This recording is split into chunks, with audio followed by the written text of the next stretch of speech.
Halo, assalamualaikum teman-teman semua, penikmat kisah-kisah misteri, mitos, fenomena mistis, dan urban legend dimanapun Anda berada. Kembali lagi bersama saya di podcast Fenomena Tanpa Jasad. Sebelum kita lanjut, buat teman-teman yang belum subscribe, tolong di-subscribe dulu ya, dan nyalakan juga tanda loncengnya, agar teman-teman selalu dapetin notifikasi update kisah dan pengalaman menyeramkan terbaru dari kami. Dan jangan lupa berikan like-nya jika teman-teman suka dengan kisah yang kami bawakan. Berikan komen jika ada masukan dan sarannya ya. Dan silakan share video ini jika menurut teman-teman video ini bermanfaat. Baiklah teman-teman, tanpa basa-basi di kesempatan kali ini, saya akan membawakan sebuah kisah yang terjadi pada tahun 1985 silam. Tepatnya di sebuah perkampungan di Pulau Jawa. Kisah ini merupakan pengalaman-pengalaman mistis sekaligus pilu yang pernah dialami oleh seseorang yang di sini kita sebut saja Bapak Satyo. Pak Satyo ini setiap harinya dia bekerja sebagai penarik becak, yang kala itu merupakan sarana transportasi warga dengan harga yang merakyat dan cukup ekonomi pada masanya. Sekarang, sarana transportasi seperti itu sudah jarang kita temui. Karena saat ini, kita lebih disuguhkan dengan kendaraan-kendaraan umum yang bermesin dan lebih canggih tentunya. Lagi pula, pada masa sekarang ini setiap pintu rumah pastinya memiliki minimal satu kendaraan bermotor untuk transportasi mereka masing-masing. Keadaan yang sekarang sangat berbeda dengan keadaan pada waktu dulu. Pak Satyo yang berprofesi sebagai tukang beca ini, setiap hari pekerjaannya selalu keluar masuk pasar untuk mengangkut penumpang dengan berbagai macam barang dagangannya. Jika sedang sepi tarikan, biasanya dia beralih profesi sebagai tukang batu harian. Tentunya dengan penghasilan yang pas-pasan untuk dia hidup bersama ibunya yang sudah tua. Bertahun-tahun dia jalani hidup seperti itu. Sedikit demi sedikit, dengan susah payah, dia berhasil mengumpulkan uang tabungan. Sudah lama dia mempunyai hubungan dengan seorang gadis yang berasal dari desa itu juga. Dengan berbekal restu sang ibu dan keberanian serta sedikit tabungan yang berhasil dia kumpulkan selama ini, Pak Satyo berniat melamar gadis pujaannya itu. Yang tak lain, nama gadis pujaannya itu bernama Warsi. Mbak Gayung bersambut, niat baiknya itu disambut oleh keluarga Warsi. Tak lama kemudian, mereka menentukan hari baik dan melangsungkan pernikahannya. Meskipun tak sebesar dan mewah seperti pernikahan pada umumnya. Karena menurut mereka, kesempatan itu merupakan hari yang bahagia sekaligus sakral untuk mereka berdua. Hari demi hari mereka jalani dengan sederhana. Meski dengan penghasilan kecil, Pak Satyo dan Warsi tetap hidup rukun dan tentram. Mereka berdua tinggal bersama Bu Karmi, yang merupakan ibu dari Pak Satyo sendiri. Tidak terasa usia pernikahan mereka sudah menginjak 1 tahun. Tak berselang lama setelah itu, Warsi mengandung anak pertama mereka. Tentunya keadaan itu membuat bahagia keluarga tersebut. Malam itu Warsi tidak bisa tidur. Setiap kali mau tidur, badannya terasa tidak enak dan sering mual dan muntah. Menjelang pagi, dia baru bisa tidur. Baru beberapa saat dia memejamkan mata,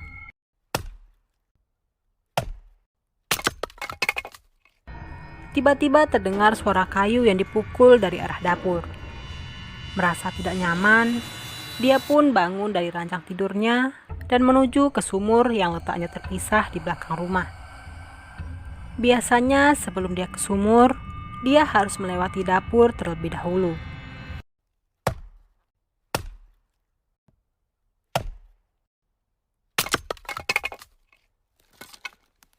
Terlihat Mbok Karmi yang sedang sibuk membelah kayu di dapur sambil menjaga nyala api di pawon miliknya. Mbok, Terdengar suara Warsi menyapa. sudah bangun kamu, Dok? Mau kemana? Sahut Mbok Karmi. Iya, Mbok. Ini Warsi mau mencuci muka ke sumur. Sekaligus mau mengambil air untuk bakal memasak dan cuci piring. Jawabnya. Tidak usah, Dok. Nanti biar Mbok saja yang ambil. Kamu cuci muka saja sana. Lagian kamu sedang hamil. Nggak baik angkat yang berat-berat. Ucap Mbok Karmi. Tak lama kemudian, Warsi berjalan ke sumur yang letaknya di belakang rumah.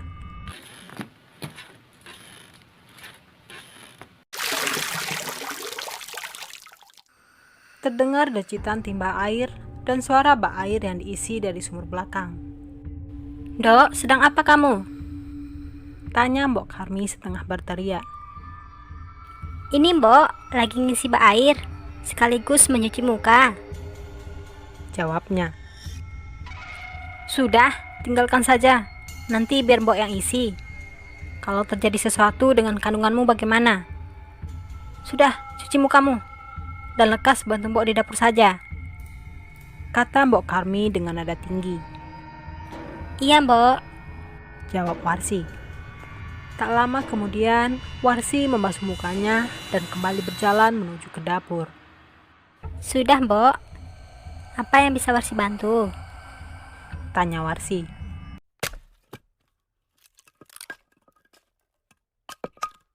Kamu duduk saja di depan pawon itu dan jaga apinya tetap menyala ya, supaya masakannya cepat matang.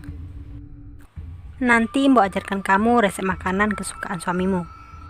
Ucap Mbok Karmi membujuk. Iya, Mbok. Sahut Warsi. Kamu kenapa?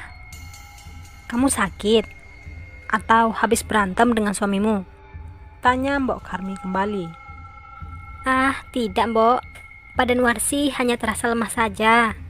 Setiap malam, Warsi selalu terjaga karena badan Warsi terasa tidak enak. Warsi baru bisa tidur begitu menjelang pagi, Mbok. Dan tiba-tiba saja perut Warsi terasa mual, terus muntah-muntah. Setelah itu, sekujur badan terasa lemas semua.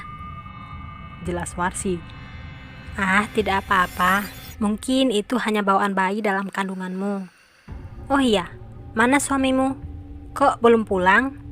Biasanya jam segini dia sudah pulang duluan untuk sarapan. Memangnya tadi dia berangkat jam berapa ke pasar?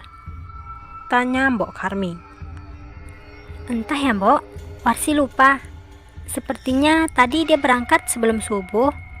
Katanya becak dia sudah dipesan orang untuk mengantar barang dagangan ke pasar pagi. Jawab Warsi. Ya sudah, kita tunggu saja kalau begitu. Ujar Mbok Karmi.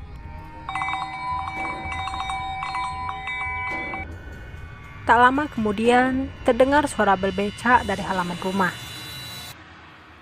Panjang umur dia, itu dia sudah datang. Cepat, sambut sana, suruh Mbok Karmi. Iya, Mbok, kata Warsi. Tak lama kemudian, Warsi beranjak dari duduknya dan berjalan ke depan menuju ruang tamu. Sudah pulang, Mas? Tanya Warsi pada suaminya. Iya. Entah kenapa hari ini badanku terasa capek sekali. Mungkin mau sakit. Tolong bikinkan teh hangat ya. Sedang saja, jangan terlalu manis.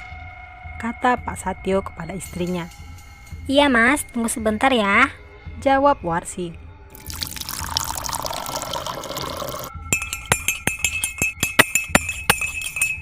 Tak lama kemudian, Warsi muncul dari arah dapur dengan membawa secangkir teh hangat untuk suaminya. Mas, ini tehnya. Silahkan diminum selagi masih hangat. Kalau mau sarapan, masakan Mbok Karmi juga sudah matang. Mau sekalian diambilkan? Tanya Warsi. Nanti sajalah. Oh iya, bagaimana keadaan kandunganmu? Apa masih terasa mual? Tanya Pak Satyo. Ya, seperti ini, Mas. Kata Mbok Karmi sih nggak apa-apa, karena ini hamil anak pertama. Selanjutnya juga tidak akan seperti ini. Jawab Warsi. Syukurlah kalau begitu. Ayo kita sarapan. Ajak Pak Satyo. Hari demi hari mereka jalani seperti biasa, sampai tidak terasa umur kandungan Warsi sudah menginjak usia 8 bulan lebih. Seperti biasa sebelum pagi datang, Suaminya selalu berangkat ke pasar untuk mengantar barang dagangan orang, atau sekedar mengantar penumpang yang mau pergi ke pasar dengan menyewa jasa becaknya. Perut Warsi yang semakin membesar semakin mempersulitnya bergerak. Tak jarang, di setiap malam dia selalu terjaga untuk mencari posisi yang nyaman. Semakin hari, badannya semakin melemah.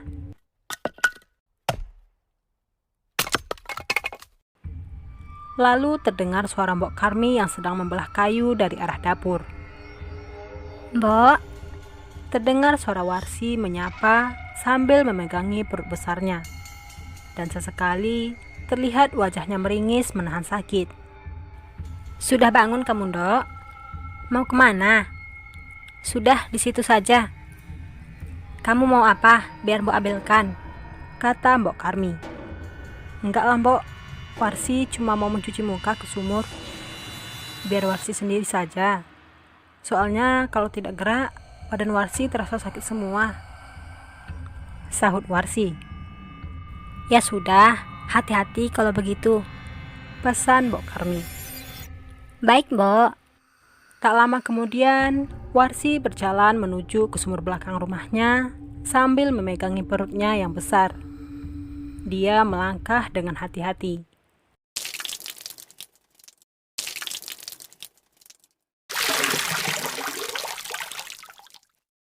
Di sana terdengar suara gebuyuran air dari sumur belakang.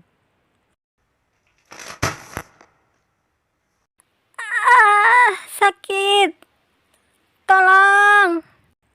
Tiba-tiba terdengar suara jeritan kesakitan dari sumur belakang. Mendengar suara itu, Mbok Karmi bergegas lari menuju kamar mandi sumur. Betapa panik dan terkejutnya Mbok Karmi saat itu saat melihat darah telah memenuhi lantai kamar mandi itu. Sedangkan tubuh Warsi hanya tergeletak tak berdaya menahan sakit. Tolong. Tolong. Tolong. Teriak Mbok Karmi dengan panik.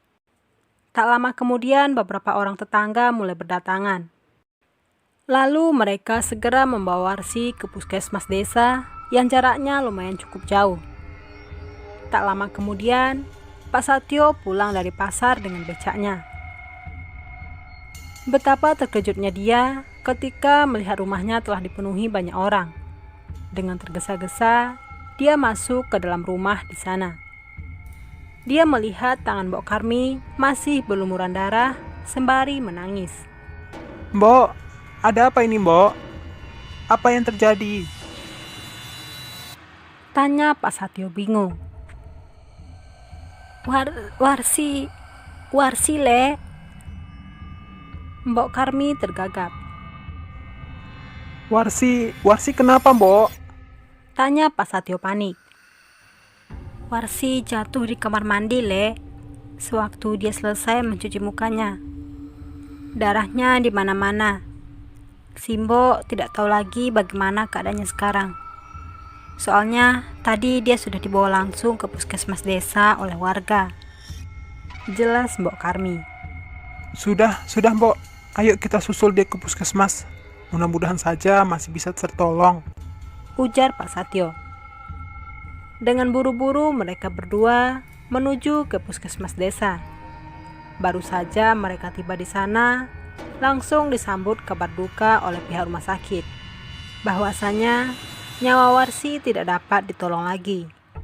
Akan tetapi, bayi yang dalam kandungannya dapat diselamatkan. Pak Satyo dan Mbok Karmi langsung masuk melihat keadaan Warsi di salah satu ruangan di puskesmas itu. Betapa tragisnya, di sana telah berbaring seorang bayi laki-laki yang sedang dibersihkan, yang disandingkan dengan jasad ibunya. Yang sabar le. Mungkin ini sudah menjadi takdir Tuhan. Nasihat Mbok Karmi kepada anaknya itu. Di sisi lain, Pak Satyo hanya terdiam kecewa dan sedih. Tampak dari matanya yang berkaca-kaca. Siang itu juga, jenazah Warsi dibawa pulang dan langsung dimakamkan. Sedangkan si bayi juga bisa dibawa pulang saat itu juga.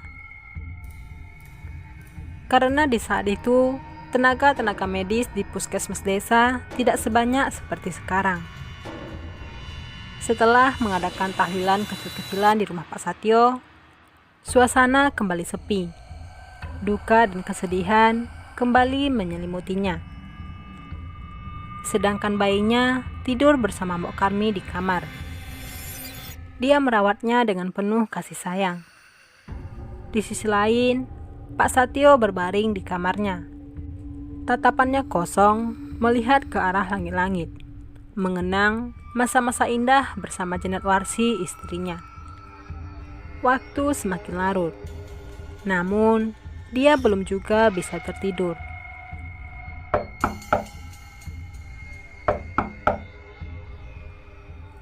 Ketukan pintu terulang beberapa kali.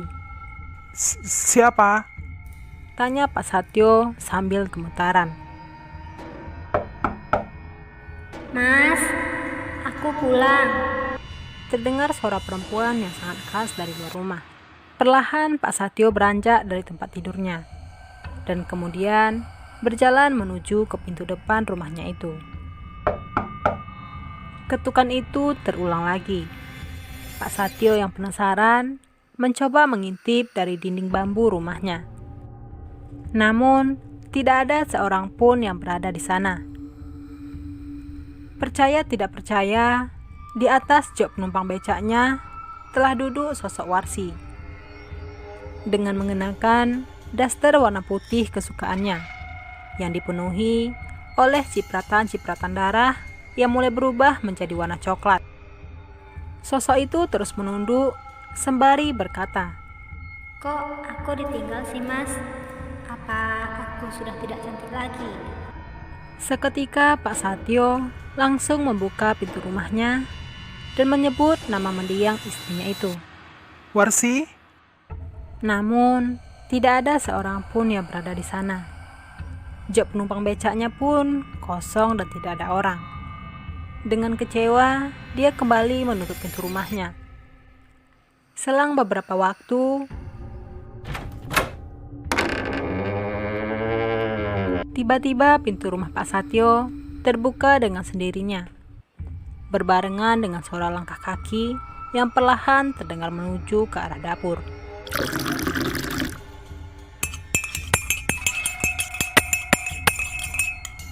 Terdengar suara minuman yang sedang diaduk memecahkan kesunyian. Dengan rasa yang penasaran, Pak Satyo kembali mengintip.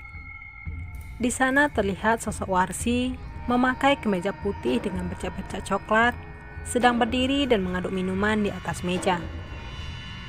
Tehnya panas atau hangat mas? Saat itu perasaannya bercampur aduk antara takut dan tidak percaya. Apakah itu sosok Warsi istrinya atau sosok lain yang menyerupai? Kemudian dia pun langsung naik ke tempat tidur dan menutup tubuhnya dengan selimut. Tiba-tiba perlahan pintu kamarnya terbuka. Sosok Warsi perlahan berjalan masuk membawa secangkir teh. Pak Satyo yang masih penasaran mencoba mengintip dari celah selimut. Ini mas tehnya. Ayo diminum sebelum dingin. Kata sosok Warsi sembari duduk di meja rias dan menyisir rambut hitam panjangnya sambil bersenandung.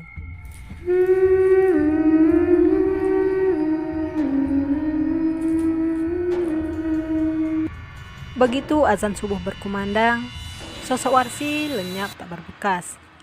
Kejadian itu berlanjut ke malam-malam berikutnya, seperti yang dialami oleh Mbok Karmi. Saat itu malam belum begitu larut, sedangkan Pak Satyo belum pulang dari narik becaknya. Anak Pak Satyo yang dirawat oleh Mbok Karmi saat itu menangis jadi-jadinya. Kebetulan air panas untuk membuat susu sedang habis. Mau tidak mau, Mbok Karmi harus memasak air terlebih dahulu di dapur dan meninggalkan si bayi sendirian di kamar. Ketika dia sedang sibuk memasak air di dapur, Mbok, terdengar suara sapaan halus wanita yang sudah tidak asing lagi. Itu adalah suara Warsi. Tak lama kemudian, Tangis bayi itu tiba-tiba berhenti. Merasa khawatir terjadi sesuatu, Mbok Karmi langsung memeriksa ke kamar si bayi. Dan alangkah terkejutnya Mbok Karmi saat itu ketika melihat bayi itu sedang tertidur di gendongan sosok Warsi yang sedang membelakanginya. Warsi memakai daster berwarna putih dengan bercak darah berwarna coklat.